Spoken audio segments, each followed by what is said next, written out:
तो क्या हाल है भाई लोग, ठीक है। चलिए आज फिर से आ गए हैं अपने कमेंट करने वाले भाइयों लोगों के नाम से पेड़ लगाने। तो चलिए आज का पेड़ लगाते हैं और आपको दिखाते हैं। अगर आप फॉलो नहीं किए हैं तो फॉलो करके कमेंट कीजिए और अपने नाम से पेड़ लगवाइए।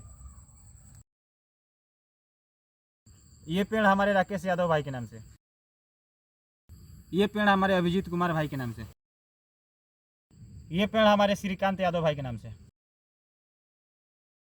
ये पेड़ हमारे कुणाल कुमार भाई के नाम से। ये पेड़ हमारे मकसूद